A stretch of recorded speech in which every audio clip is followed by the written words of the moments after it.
جب صحابہ کرام رضی اللہ عنہ نے اس کی یزید کی بیعت کر لی تھی، مثلا حضرت عبداللہ بن عمر رضی اللہ عنہ بھی ہیں اور باقی لوگوں کے بھی بعض نام لیتے ہیں، تو کہتے ہیں آپ کو اس میں کیا اعتراض ہے؟ شاہ ہمیں کوئی اعتراض نہیں ہے. ہم یہ کہتے ہیں بیعت ہوئی کس طریقے سے ہے. عبداللہ بن عمر نے بیعت کر لی تھی. اچھا جی، اب ہم یہ پوچھتے ہیں کہ جو عبداللہ بن عمر رضی اللہ تعالیٰ عنہ کی بیعت کرنا ہے، کیا اس چیز کی توثیق ہو جائے گی کہ یزید کی خلافت ٹھیک ہے؟ تو پھر صحیح ہے، پھر تو حضرت حسین سے مخالفت کی ضرورت ہی کوئی نہیں تھی. حضرت حسین بیعت نہ بھی کرتے تو خیر تھی. اصل میں حضرت حسین کا جو بیعت کرنا ہے نا، وہ امت محمدیہ صلی اللہ علیہ وسلم میں امام تھے، اور قرآن میں ہے نا کہ ان کے جو علماء ہیں اور اللہ والے ہیں، یہ لوگوں کو حرام خوری سے اور برے کاموں سے کیوں نہیں روکتے. حضرت حسین کا وہ ٹائٹل تھا. اب میرا ایک کلپ بھی چڑھا ہوا ہے بڑا سخت قسم کا، میں ابھی وہ آدھا گھنٹہ لگ جائے اگر بولوں. The difference between the natures of حسین ابن علی and عبداللہ ابن عمر. عبداللہ بن عمر کی نیچر پیسو تھی، حضرت حسین کی ایکٹیو تھی. عبداللہ بن عمر کے سامنے جب حضرت معاویہ نے حضرت عمر کی گستاخی کی، 4108 نمبر حدیث ہے کہ میں اس کے باپ سے بھی زیادہ خلافت کا حقدار ہوں، کی تھی نا حضرت ابن عمر کی تھی، اس کے باپ کی. بعد میں اس سے پوچھا کہ آپ نے جواب کیوں نہیں دیا، ان کا میں نے فتنے کے ڈر سے خاموش ہو گیا اور قتل ریزی کے ڈر سے، اور مجھے جنت کی نعمتیں یاد آ گئی. میرا ارادہ تھا کہ میں اس کو ادھر ہی کہتا کہ معاویہ تجھ سے زیادہ خلافت کا حقدار وہ ہے جس نے حالت کفر میں تم لوگوں سے جنگ کی ہوئی ہے، جب تم لوگ کافر تھے اور انہوں نے مار مار کے تم لوگوں کو اسلام میں داخل کیا ہے، یعنی علی یا ابن عمر خود. اب یہ امام بخاری نے غزوہ خندق کے چیپٹر میں یہ حدیث ڈالی ہے کہ ابن عمر جو ہے وہ خندق کے صحابی تھے، یہ ثابت کیا انہوں نے. حالانکہ اس حدیث میں سے تو کتنی گستاخیاں نکل آتی ہیں بقول ان کے، لیکن امت کو ٹیکا لگا دیا امام بخاری نے حق کا کہ بات کس طریقے سے پہنچ جائے. تو ابن عمر تو اپنے باپ کے خلاف جب بات ہوئی ہے، وہ بیچارے وہاں نہیں بولے، وہ پیسو نیچر کے تھے، وہ دوسری طرف جاتے تھے کہ حکمرانوں کے خلاف خروج نہ کیا جائے، قیام نہ کیا جائے.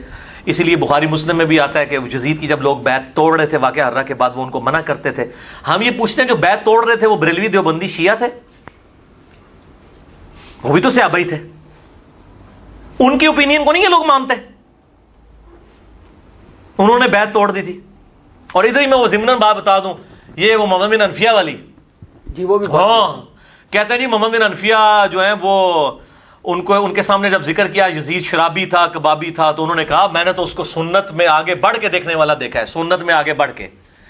جنہوں نے باوجداد سنت نو تروڑ رہے ہیں، سنتوں نو بدل لے رہے ہیں، وہ سنت میں آگے بڑھ چڑھ کے. ٹھیک ہے، تو بڑا نمازی یہ ہے. اور یہ آدھی روایت پیش کرتے ہیں. یہ پوری روایت عبداللہ ابن مطیع والی آتی ہے، وہ صحابی رسول ہیں جو روایت کرتے ہیں کہ یزید کے اندر یہ فالٹ ہیں، شرابی، کبابی، بے نمازی، اور اسی طریقے سے قریب ہے کہ آسمان سے پتھر برس پڑے. ٹھیک ہے، اور یہ عبداللہ ابن مطیع کی بات جب محمد بن انفیہ تک پہنچتی ہے وہ رد کرتے ہیں. عبداللہ ابن مطیع جو ہیں وہ ہیں صحابی، اور محمد بن حنفیہ ہیں تابعی. جب تابعی اور صحابی کا ٹکراؤ تو کس کی بات مانی جاتی ہے؟ صحابی کی. اہل سنت کا متفق کا اصول ہے. تو یہ پوری روایت کیوں نہیں بیان کرتے ہیں؟ محمد بن حنفیہ نے کہتا ہے، محمد بن حنفیہ نے سرٹیفکیٹ دے دیتا ہے انہوں. اسی لیے شیخ زبیر صاحب بڑے سمجھدار تھے، انہوں نے اس روایت سے ہی جان چھڑا لی. انہوں نے اہل حدیث رسالے میں ویسے وہ لکھ دیا، ویسے وہ رسالہ بھی غائب ہو گیا نیٹ سے، ہمارے پاس ویسے موجود ہے، مقالات میں بھی میرا خیال ہے. انہوں نے لکھا یہ روایت ہی جعلی ہے. وہ ہیڈنگ بنائی کیا یزید شرابی تھا. تو انہوں نے کہا یہ پوری روایت اگر کوئی صحیح مانتا ہے تو پھر عبداللہ ابن مطیع کی بات صحیح ہے کہ وہ شرابی تھا، محمد بن حنفیہ کی بات ریجیکٹڈ ہے. ادروائز جان چھڑاؤ اس روایت کو ضعیف کہو. ٹھیک ہے نا. تو یہ اس طرح کی روایتیں جب پیش کرتے ہیں تو آدھی روایتیں کو پیش کرتے ہیں، تو پوری روایت بتائیں نا. آدھی روایتیں بیان کر کے تو اس قسم کا اپنا ڈھونگ رچانے کی کوشش کرتے ہیں. یہ بالکل غلط طریقے سے توثیق کر رہے ہیں، اس طریقے سے نہیں ہے معاملہ. ہاں جی. اور ایک بات آپ کرتے ہوتے ہیں اکثر کہ حضرت عبداللہ بن عمر رضی اللہ عنہ کی جو شہادت ہے وہ بھی آپ بنو امیہ نے کی ہے. اس کا کیسے صحیح بخاری میں کتاب الحج چیپٹر میں کہ جاج ابن یوسف جو ہے وہ آیا ان کی تیمارداری کے لیے، تو کہا کہ مجھے بڑا افسوس ہے جو آپ کو، ان کو زخم لگا تھا زہر آلود نیزہ حالت احرام میں، تو آپ کے قاتل کا پتہ چلے نا تو میں اس کو جو ہے نا وہ سزا دوں. انہوں نے کہا میرا قاتل وہ ہے جس نے حالت احرام میں لوگوں کو یہ جنگی آلات لانے کی، تلواریں اور نیزے لانے کی اجازت دی ہے، احرام کی حالت میں تو نہیں یہ لا سکتے، یعنی تو ہی یہ قاتل. لیکن سامنے کون بات کر سکتا ہے؟ یہ کس کو کہا انہوں نے؟ حجاج ابن یوسف کو. اس کے نیچے آپ ذرا داؤد راز ان سب لوگوں کی شرح پڑھیں ابن حجر اسقلانی کی کہ وہ حجاج بن یوسف سے ان کا تو کوئی سروکار نہیں نا. کیوں؟ حضرت امیر معاویہ رضی اللہ عنہ سے کیا سروکار ہے؟ میں آل امیہ ہے نا. میں یہ بتانا چاہ رہا ہوں کہ ابن عمر رضی اللہ تعالیٰ نے جو پوری زندگی امت کے مفاد میں اپنے اعتبار سے آل امیہ کا ساتھ دیتے رہے، بالآخر ان کی شہادت آل امیہ کے ہاتھوں ہوئی ہے، ان کو بھی انہوں نے معاف نہیں کیا. ٹھیک ہے. اور ویسے میں بتاؤں آپ کو، تاریخی روایتیں ایسی ملتی ہیں کہ ابن عمر آخری وقت میں روتے تھے، کاش میں نے اس وقت علی کا ساتھ دیا ہوتا جو معاملات بگڑ گئے تھے. اور یہ تاریخی روایتیں ہیں. جب یہ کوڑ کباڑ اکٹھا کر کے پیش کرتے ہیں تو ہم بخاری کے حدیثوں میں تاریخی روایتیں فٹ کیوں نہیں کر سکتے؟ ایک اور بڑی شخصیت جن کی شہادت ہے حضرت عبداللہ بن زبیر رضی اللہ عنہ، یہ بھی حجاج بن یوسف نے کی. صحیح مسلم میں موجود ہے کہ لاش ٹانگ دی، عبداللہ بن زبیر صحابی کی لاش ان لوگوں نے خانہ کعبہ کے دروازے پہ ٹانگ دی، اور ابن عمر وہاں سے گزرے اور کہا تجھ پہ سلام ہو اے عبداللہ، میں تجھے منع کیا کرتا تھا اس طرح کے معاملات میں تو نہ پڑھ. عبداللہ بن زبیر صحابی تھے؟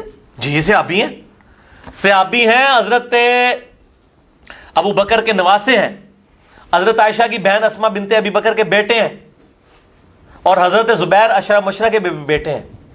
ٹھیک ہے. عبداللہ ابن زبیر کو عام آدمی ہے، انہوں نے بھی بیعت نہیں کی تھی یزید کی، یاد رکھیے. 9 سال انہوں نے بھی خلافت قائم کی ہے. اور یہ حجاج ابن یوسف جو ہے نا، اس نے قتل کیا تھا عبد الملک بن مروان کے دور میں. یزید کے دور میں اس نے خانہ کعبہ پہ چڑھائی کی، جو صحیح مسلم میں آتا ہے، غلاف کعبہ بھی جل گیا. یزید کے قابو نہیں آئے عبداللہ ابن زبیر، پھر مروان کے قابو بھی نہیں آئے، عبد الملک بن مروان نے شہید کروایا اور لاش ٹانگ دی. اور پھر عبداللہ بن عمر نے کہا تجھ پہ سلام ہو، یہ جو لوگ کہتے ہیں نا تیرے بارے میں کہ تو یہ تھا یہ تھا، نہیں، تو بہت نیک انسان تھا، اللہ کا خوف رکھنے والا تھا، تو عبادت گزار تھا، رات کو شب بیداری کرنے والا تھا. اتنے سلام انہوں نے پڑھے، ان کی میت کے اوپر سلام پڑھے. اور حجاج صحیح مسلم میں آتا ہے حجاج ابن یوسف نے حضرت اسما بنت ابی بکر کو، جو مطلب بڑھیا ہو چکی تھی، گھسیٹ کے کہا کہ اس کو لے کے آؤ میرے پاس. پھر خود گیا تو اسما نے کہا کہ تو نے میرے بیٹے کی دنیا خراب کی ہے، میرے بیٹے نے تیری آخرت خراب کر دی ہے. اور یہ آل امیہ کے جو چمچے ہیں نا، یہ کہتے ہیں حجاج بن یوسف آخری زمانے میں کہتا تھا جناب توبہ کرتا تھا، یہ کرتا تھا وہ کرتا تھا، اس طریقے سے اس کا بھی دفاع کرتے ہیں. علی بھائی ہمارے جو یہ شیعہ بھائی ہیں وہ بھی یہ بات نہیں سمجھتے، وہ تو خالی موقف یہ عام طور پہ رکھتے ہیں کہ جی یہ خالی سادات سے دشمنی تھی، اہل بیت سے دشمنی نا جی نا، یہ تو پھر کسی کو نہیں بخش رہے. یہ تھے دنیا دار. میں نے اس میں حدیث لکھی ہے بخاری اور مسلم سے کہ مجھے تم سے شرک کا خطرہ نہیں، لیکن میرے بعد دنیا کے مال میں پھنس جاؤ گے اور پھر تم دنیا کی محبت میں ایک دوسرے کو قتل کرو گے اور برباد ہو جاؤ گے جس طرح اگلے لوگ برباد ہوئے. یہ آپ کا آخری خطبہ ہے، بخاری اور مسلم میں آتا ہے کہ وفات سے 1 مہینہ پہلے شہدائے احد کے اوپر آپ نے نماز جنازہ دوبارہ سے پڑھی. شہدائے احد پہ اس لیے پڑھی کہ شہدائے احد جو تھے وہاں پہ بھی دنیا کی لالچ کی وجہ سے فتح شکست میں بدلی تھی، اور دوسرے شہدائے احد میں ان لوگوں نے قربانیاں دی تھیں کہ جنہوں نے اسلام کا پھل نہیں کھایا تھا. بعد کے لوگوں نے پھل کھایا تو حضور نے قبرستان جا کے خطبہ دیا، دیکھنا میرے بعد یہ معاملات نہ کرنا. تو یہ آپ سے نے پہلے بتا دیا تھا دنیا داری میں لوگ پڑ جائیں گے، سیدھی سی بات ہے. تو یہ سب کچھ دنیا کی خاطر انہوں نے کیا. اور یہ سارے لوگ ان سے خوفزدہ تھے اتنے زیادہ کہ کوئی بولتا نہیں. میرے بھائی آج بولتا ہے کوئی؟ حضرت بکر کی بیٹی کو گھسیٹ رہے ہیں، حضرت امام حسین کے ساتھ کیا کر رہے ہیں. نہیں تو مجھے بتائیں آج کوئی بولتا ہے؟ آج کوئی بولتا ہے؟ یہاں پہ لال مسجد میں ایک ڈکٹیٹر مشرف نے کتنا قتل عام کیا ہے، ان کے اپنے فرقے کے لوگ نہیں کھڑے ہو سکے. بھائی جس کے ہاتھ میں تلواریں ہوتی ہیں، اب یہ توابون کو ہی آپ دیکھ لیں، ان کو بھی قید کر دیا گیا تھا نا، جو بعد میں شہید ہوئے حضرت حسین کی شہادت کے بعد. کہتے ہیں جی کوفی نکلے نہیں ہیں. جب آپ پورا اس طریقے سے قبضہ کر لیں گے، چند لوگ اس حکومت سے جو 3 بر اعظموں میں پھیلی ہوئی ہے اس سے کیسے ٹکرا سکتے تھے؟ سیدھی سی بات ہے. تو آج بھی نہیں لوگ اٹھتے.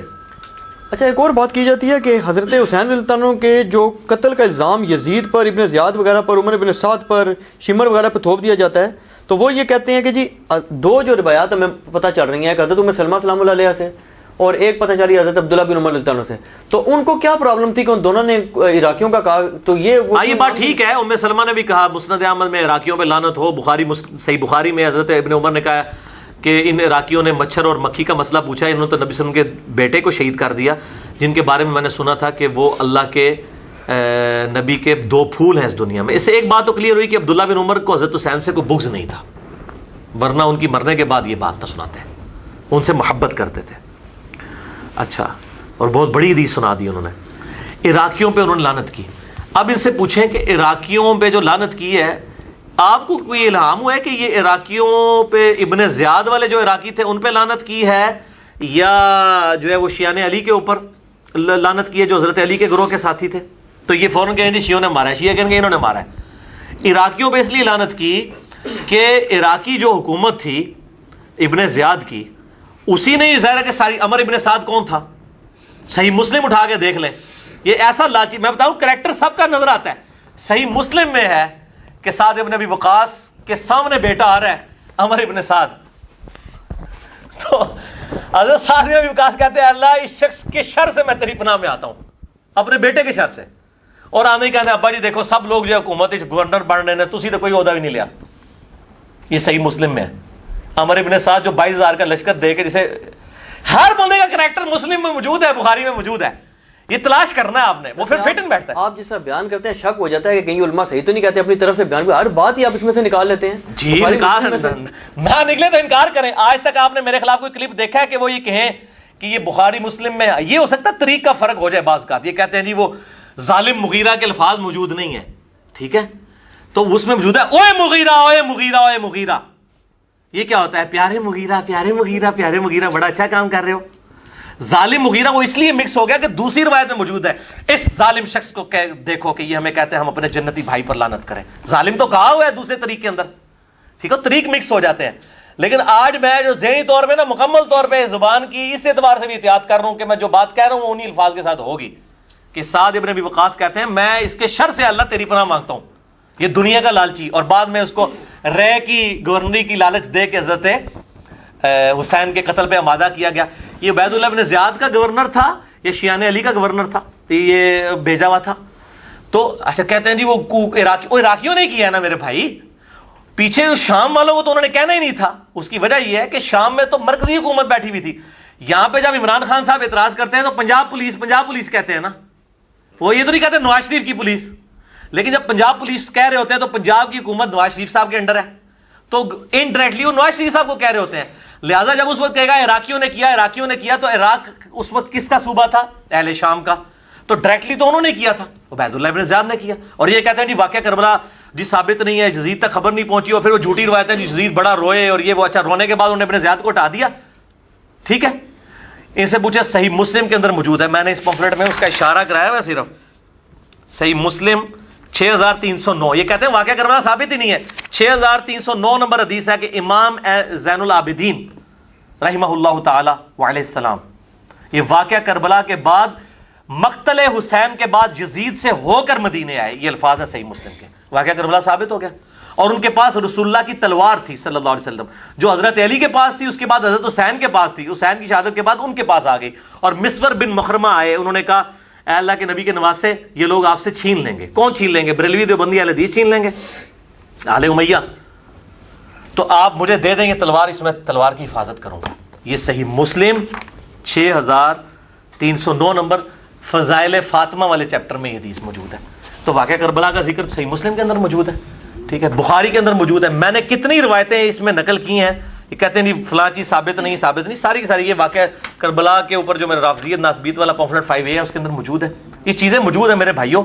یہ مطلب باتیں کر دینا آسان ہے. دیکھیں ہم بلو پرنٹ آپ کو پیش کر رہے ہیں نا بلو پرنٹ پیش. یہ تاریخ اس تاریخ میں بیٹھے گا جو مودودی صاحب بیان کر رہے ہیں، لیکن یہ جو کچھ کوڑ کباڑا یہ سارے ہی تاریخ سے پیش کر رہے ہیں. یہ اصل میں منکرین حدیث ہے. اچھا دیکھیں یہ سنابلی صاحب جتنے والے دے رہے ہیں منکرین حدیث کے دے رہے ہیں نا، سارے والے جن کو اہل حدیث بھی خبیث مانتے ہیں. شبیر کو، اسی طریقے سے محمود عباسی کو، ان لوگوں کے حوالے دے رہے ہیں نا. شبیر کا تو نہیں دیا نا، کوئی رحمان سنبلی، ہاں ان لوگوں کے، ان کو اہل حدیث محمود احمد عباسی کو تو اہل حدیث خبیث کہتے ہیں، انگریزوں کا پٹھو. منکرین حدیث وہ تو بخاری کو کھوتا کہتا تھا. ابو جابر دامانوی خود کہتے ہیں، اس سے تو ابو جابر نہیں نا رجوع کر سکتے. وہ کہتے ہیں میں اپنے کانوں سے سنا ہے کہ انہوں نے کہا جی اچھا بخاری کھوتے نے بھی بخاری میں حدیث لیے کہ حسین کا سر کاٹ کے عبید اللہ ابن زیاد کے سامنے رکھا گیا. اور آئے لوگ کہہ رہے ہیں جی وہ سامنے رکھا گیا، اس کا یہ مطلب تو نہیں عبید نے قتل کروایا. اچھا وہ جو سر میرے سامنے کو سر کاٹ کے لا کے رکھے میرے بیٹے کا، تو میں اس کو انعام نوازوں گا؟ پھر وہ چھڑیاں مارنے لگا. ٹھیک ہے جی، اے بھی غلط تعویل کرتے ہیں. اسی طریقے سے کہ آپ ہر بات میں سے نہیں وہ تو لاتے ہیں نا حضرت علی پہ اٹیک کرتے ہیں نا جواب میں. وہ کہتے ہیں حضرت علی کے سامنے بھی سر کاٹ کے لایا گیا. کس کا؟ یہ میں کس کی روایت سن رہا تھا کہ غالباً نہیں حضرت زبیر کا لایا گیا. نا جی نا کوئی سر کاٹ کے یہ ان کی کسی پہلی دفعہ بھائی میرے تمام محدثین محرخین نے لکھا ہے کہ پہلی دفعہ اگر کوئی سر کاٹ کے کسی مسلمان حکمران کے سامنے رکھا گیا ہے نا تو وہ معاویہ کے سامنے عمار کا سر ہے. اس سے پہلے کبھی سر نہیں رکھا گیا. نبی صلی اللہ علیہ وسلم کے بارے میں ایک روایت آتی، مجھے اب پتہ نہیں اس کی صحت ہے کہ اس طرح رکھا گیا، آپ نے اتنا ناپسند فرمایا اس چیز کو تو آپ نے کہا ادھر سے لے جاؤ، یہ کام نہ کرو.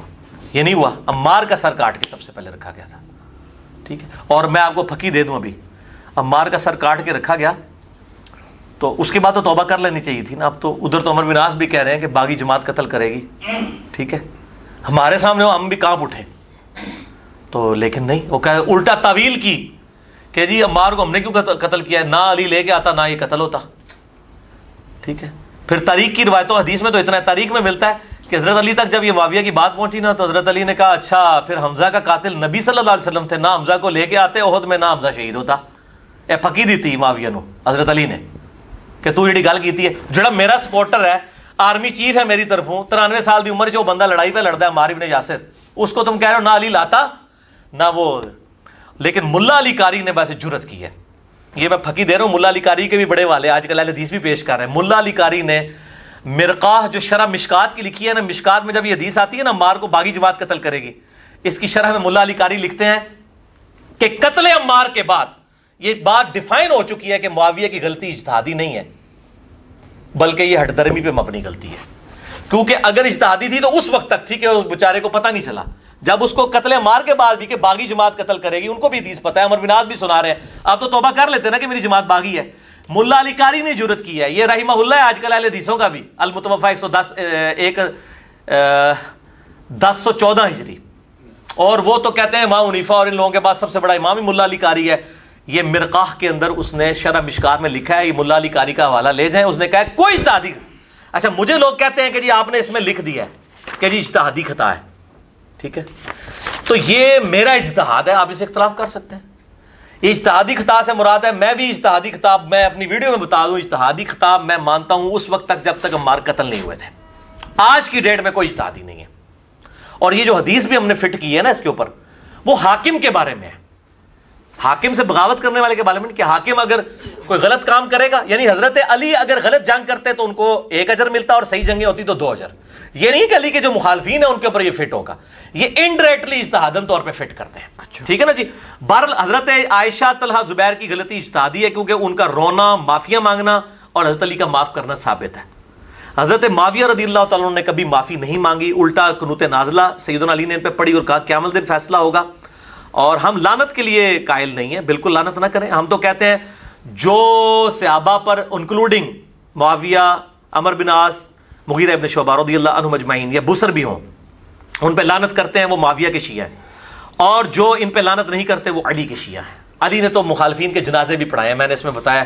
خوارج کے بارے میں کہا ہمارے بھائی تھے وہ گھوڑے ہو گئے, ٹھیک ہے نا. ہم علی کے شیعہ ہیں پولیٹیکلی ٹرم میں, ٹھیک ہے نا. شیعان علی, اہل سنت کا منہج ہی, اہل حدیث کا منہج ہی شیعان علی والا ہے, ٹھیک ہے. اور رافضیوں کی بات نہیں کر رہا, یا سعودی عرب کے تنخواہوں پہ پلنے والے اور ایران کی تنخواہوں پہ پلنے والے جو مولوی چوہے چابیاں دے کے چھوڑے ہوئے, ان کی بات نہیں میں کر رہا. یہ چابیاں دے کے چھوڑے ہوئے ہیں نا انہوں نے, پیچھے سے ریال آتے ہیں بولنا شروع کر دیتے ہیں اور پھر باتیں بھی یاد ہی کرتے ہیں. پوری بات بتاؤ, ٹھیک ہے. ٹھیک ہے.